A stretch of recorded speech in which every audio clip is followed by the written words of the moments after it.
अस्सलामुअलैकुम dear students. उम्मीद करता हूँ आप सब खैरियत से होंगे। अगर तो आप मेरे चैनल पर नए हैं तो चैनल को सब्सक्राइब कर दें और बेल आइकन को प्रेस कर दें सो दैट कि मेरी आने वाली तमाम वीडियोस को आप देख सकें। जी तो नाज़रीन, आज का जो हमारा टॉपिक है डिक्लरेटिव और असर्टिव जो टाइप्स होती है उसको डायरेक्ट स्पीच को इनडायरेक्ट स्पीच में चेंज करना। इससे पहले हम इसके रूल्स देख चुके हैं डायरेक्ट और इनडायरेक्ट स्पीच के। हमने टाइप ऑफ सेंटेंसेस भी किए हैं। ये टाइप ऑफ सेंटेंसेस जो हैं इसके अकॉर्डिंग जो है हम रूल्स को मॉडिफाई करते थे। मीन के जो डायरेक्ट स्पीच होती थी उसको इनडायरेक्ट स्पीच में चेंज करते थे। तो सबसे पहले देखते हैं कि नरेशन क्या होती है। नरेशन असल में किसी एक शख्स की बात को किसी दूसरे शख्स तक पहुंचाने को हम नरेशन कहते हैं। नरेशन असल जो लफ्ज़ है वो होता है नरेट करना, बयान करना, नकल करना, कॉपी करना या किसी एक शख्स के कहे हुए अल्फाज को किसी दूसरे शख्स तक पहुंचाना। इसके दो तरीके होते हैं। पहले के हमने कहा कि English language has two ways of conveying the spoken words of one person to another person. अब ये दो तरीके कौन से हैं? एक होता है डायरेक्ट स्पीच का और दूसरा होता है इनडायरेक्ट स्पीच का। पहला मेथड जो डायरेक्ट स्पीच का मेथड है उसमें हम किसी शख्स के कहे हुए अल्फाज को हू बहू आगे बयान करते हैं। मीन कि उनमें किसी भी तरह का चेंज नहीं करते। जैसे कि किसी ने कहा है उसके एज इट इज़ अल्फाज हम आगे पहुंचाते हैं। इसके लिए हम क्या करते हैं कि वो जो कोटेशन मार्क वाला तरीक़ाकार है उसको अख्तियार करते हैं। ये जो डायरेक्ट स्पीच होती है ये दो पोर्शंस पर, दो हिस्सों पर मबनी होती है। एक होती है reporting speech. Reporting speech sentence का वो हिस्सा होता है जो कॉमास से बाहर वाला हिस्सा होता है, और इसके साथ होती है हमारे पास रिपोर्टेड स्पीच। रिपोर्टेड स्पीच वो होती है जो inside part of the commas होता है। यहाँ पे देखें कि जैसे कि मैंने कहा कि डायरेक्ट स्पीच किसी शख्स के ऐसे अल्फाज होते हैं जो कि हू बहू आगे बयान किए जाते हैं। जैसे कि मैंने कहा कि इसमें दो हिस्से होते हैं। एक रिपोर्टिंग स्पीच होता है हमारे पास। रिपोर्टिंग स्पीच वो हिस्सा होता है जिसमें आप नकल कर रहे होते हैं, और रिपोर्टेड स्पीच वो हिस्सा होता है जिसमें जो अल्फाज नकल किए जा रहे होते हैं, किसी के अल्फाज आगे बयान किए जा रहे होते हैं। Reporting speech outside part of the commas होता है और जो रिपोर्टेड स्पीच होता है वो inside part of the commas होता है। अगर हम यहाँ पे देखें एग्जाम्पल्स चंद एक मैंने यहाँ पे कोट की है। ही सेड, ये आपकी रिपोर्टिंग स्पीच है। शी सेज रिपोर्टिंग स्पीच है। You will say reporting speech है। इसी तरह से और भी एग्जांपल्स हो सकती हैं। रिपोर्टेड स्पीच की चंद एक एग्जांपल्स मैंने कोट किए हैं जो कि मैंने कोटेशन मार्क में ऑलरेडी लिख दिया है। इसका लिखने का पैटर्न यही होगा, पहले रिपोर्टिंग स्पीच होगी फिर रिपोर्टेड स्पीच, या फिर पहले रिपोर्टेड स्पीच भी हो सकती है बाद में रिपोर्टिंग स्पीच भी हो सकती है। तो इसका अरेंजमेंट डिफरेंट हो सकता है। I like mangoes. सेकेंड है हमारे पास you play cricket. Indirect speech किसी के कहे हुए अल्फाज को जो मीन के आप तक पहुँचे हैं, कोई मैसेज आप तक पहुँचा है, आपने वो मैसेज आगे पहुँचाना है।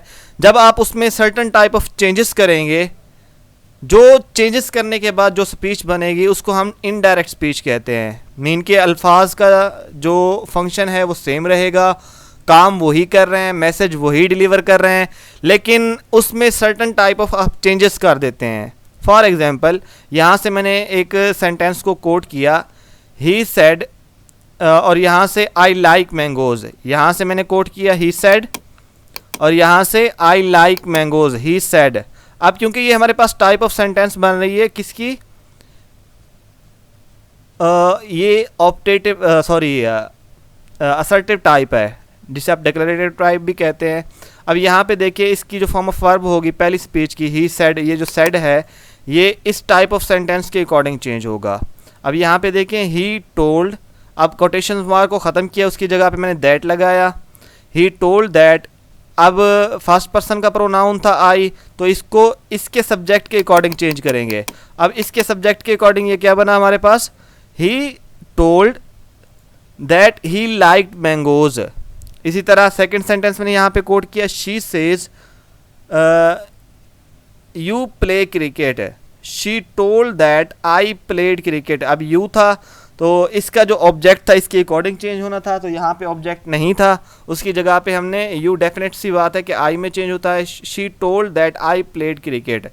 ये एक तरीका था मीन के जिसमें डायरेक्ट स्पीच को इनडायरेक्ट स्पीच करने के लिए, इनडायरेक्ट स्पीच में चेंज करने के लिए चंद एक रूल्स जो होते हैं उनको हम मलहूज़ ख़ास रखते हैं। अगर तो आपने रूल्स याद नहीं किए तो आप इससे पहले वाली जो वीडियो है जहाँ पे जनरल रूल्स को डिस्कस किया गया है कि नरेशन को आप किस तरह से इजी रूल्स के साथ जो है ना वो कर सकते हैं, चेंज कर सकते हैं। फर्दर हम इसकी जो टाइप्स हैं, ख़ास तौर पे हम जो कॉन्टेक्स्ट है हमारा वो असर्टिव या डिक्लेरेटिव सेंटेंसेस ही रहेंगे, तो इसके सेंटेंसेस को ही हम कोट करेंगे। अब उसमें क्या होगा, ये जो सेड हमने लगाई है ये सेड हमेशा टोल्ड में चेंज होगी। ये जो प्रोनाउंस हैं ये जो आपको एब्रीविएशन बताया था SON उसके अकॉर्डिंग ही चेंज होंगे।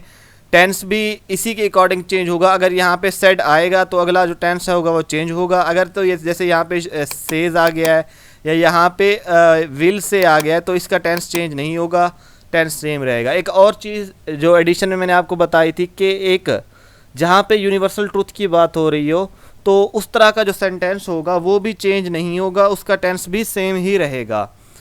फर्दर इसकी टाइप्स की तरफ आते हैं। सबसे पहले डिक्लेरेटिव और असर्टिव टाइप ऑफ सेंटेंस को देखते हैं।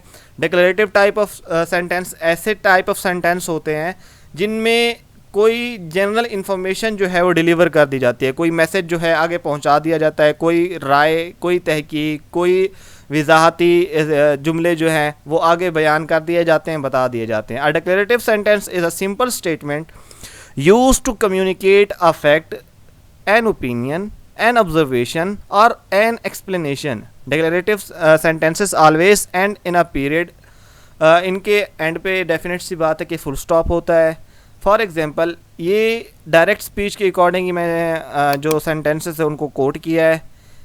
अब यहाँ पे देखें दो स्पीचेस है हमारे पास। पहली जो है ये वाली ही सेड वाली, ये हमारे पास रिपोर्टिंग स्पीच बनी यहाँ तक, और I do not like mangoes आपकी रिपोर्टेड स्पीच बनी। इसी तरह he said I do not like mangoes. Second example है she said reporting speech I like fantasy novels. Clear है।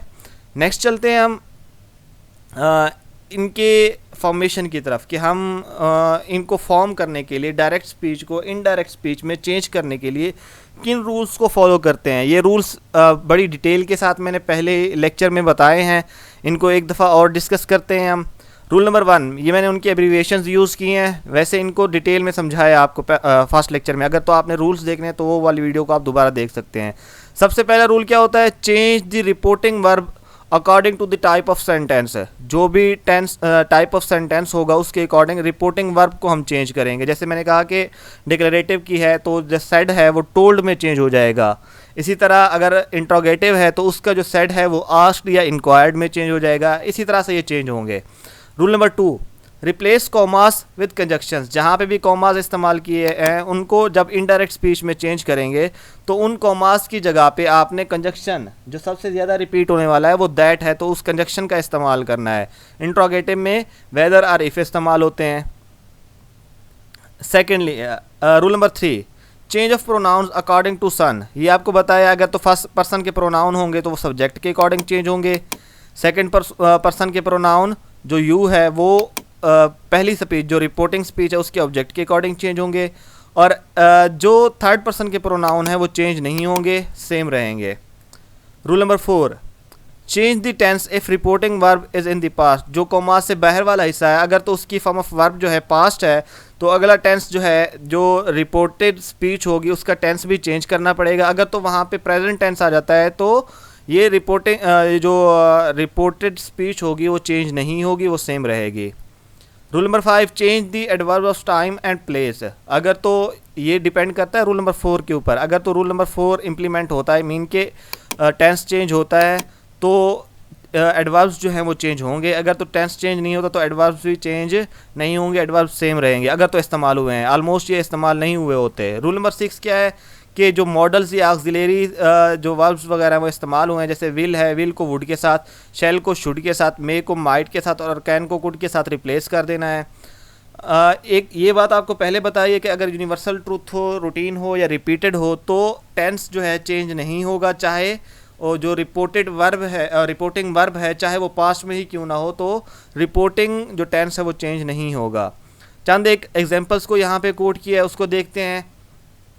सबसे पहले ही said I am not a thief. अब यहाँ पे देखें जैसे कि हमने कहा कि ये एक डिक्लेरेटिव टाइप ऑफ सेंटेंस है तो इस सेड को हमने टोल्ड के साथ रिप्लेस किया, ठीक है। आई जो